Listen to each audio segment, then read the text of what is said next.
Hello, Richard the Coughlin 000. I've got a couple of videos coming out today, but this is going to be the first one. And I realise some of you may have felt that we've made the point with Hey Ruka and the whole race realism and race and all this other stuff. I wanted to sort of just do this video because she made a video today that just... What amazes me about Hey Ruka is the fact that every time she makes a video, she is told explicitly the same things every time. And every time she fails to do what she was told before. Now, the first time she started making videos about this, her problem was she wasn't linking any sources or giving any information as to where she was getting this information, and she was just going, just Google it, look it up yourself. Then she finally made a video, a response to Oh My God It's Chris. I'll link Oh My God It's Chris's and Hey Ruka's video.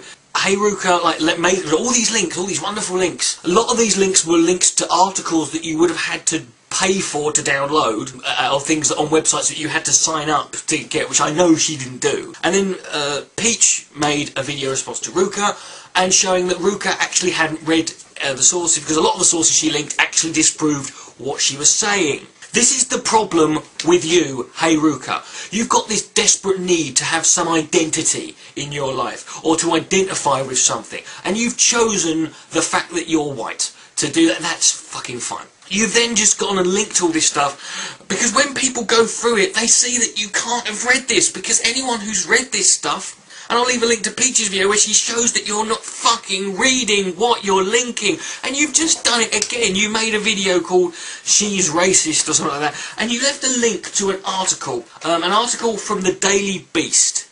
And and you put it on like racist babies, whatever it is. The article, and it's like 6-month-old baby discriminates based on skin colour.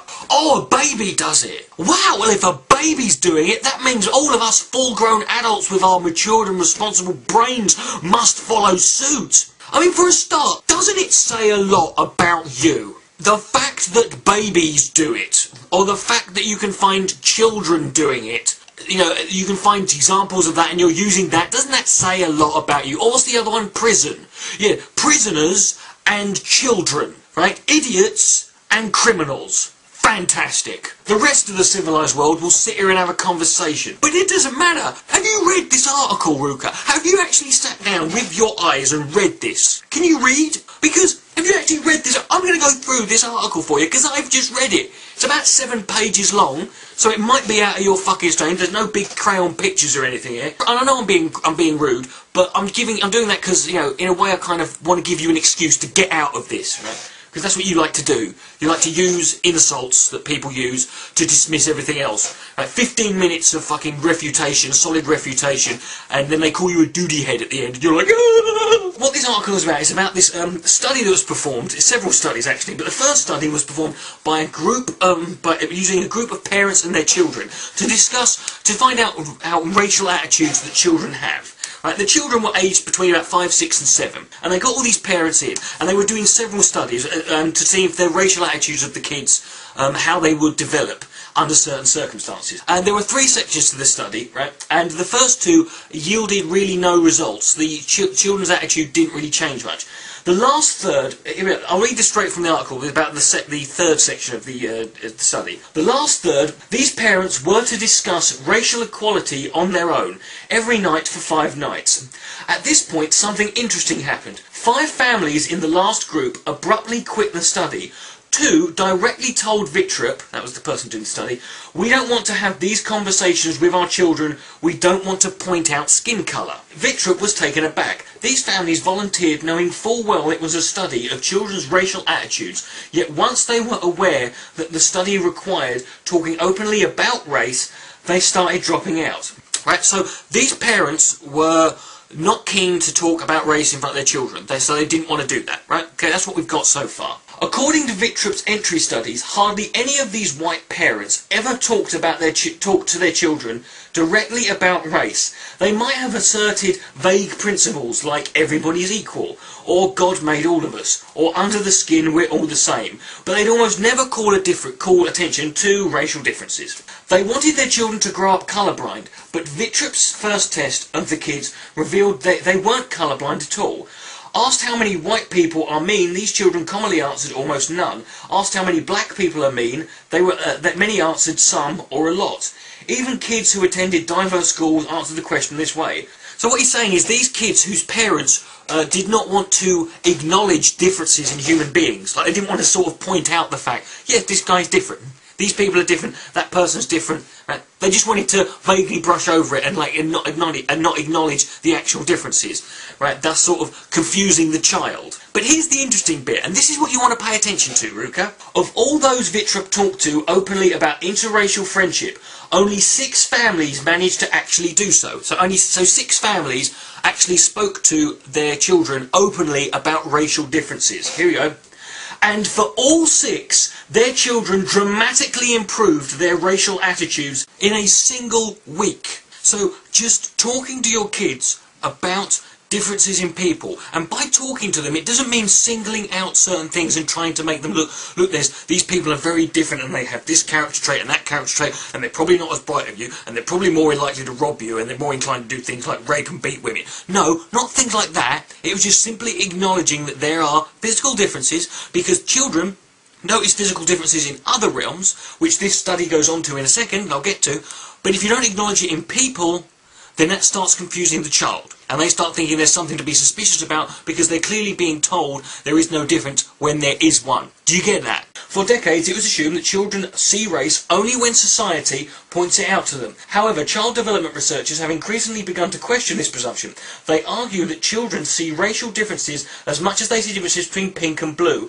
But we tell kids that pink means girls and blue means boys, white and black are mysteries to them, and we leave them to figure it out on their own. And of course they can't figure it out on their own because they're kids, they're not that bright. It takes remarkably little for children to develop in-group preferences. Wittrup's mentor at University of Texas, Rebecca Bilger, ran an experiment with 3 preschool classes with 4 to 5-year-olds. She basically gave them different coloured t-shirts. One of them had a blue t-shirt, one of them had red t-shirts. And she let them sort of interact with each other. Here's the interesting part. The kids didn't segregate in their behaviour. They played with each other freely at recess. But when asked which colour team was better to belong to, or which team might win a race, they chose their own colour. In other words, these kids were told that they were part of the red team and part of the blue team. They were told that. They weren't told that they were different and that was it. They were told they were part of a team. And it goes on.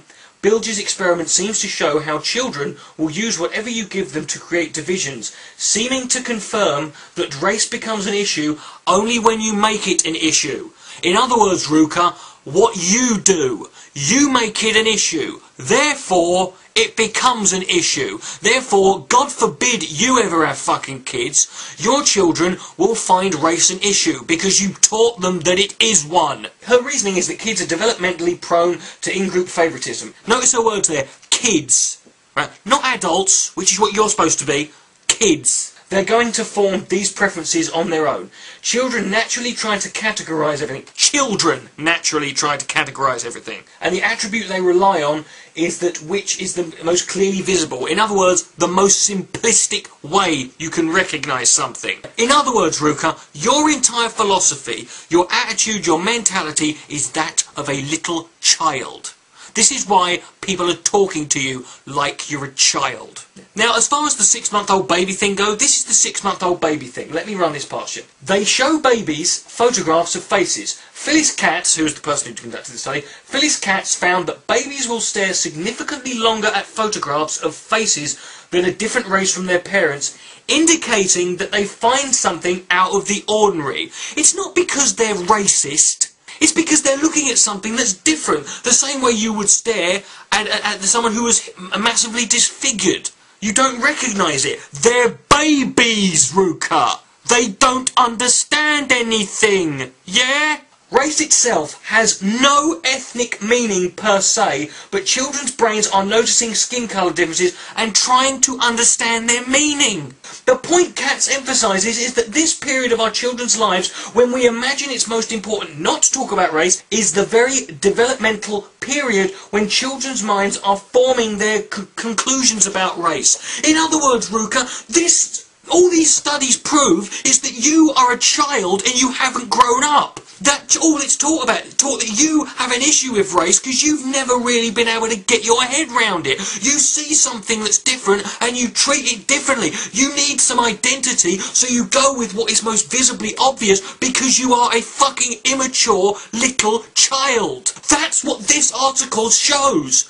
This article doesn't prove anything you've said to be right. It goes against everything you've said and makes you look like a moron. You're linking articles that make you look like a moron, Ruka.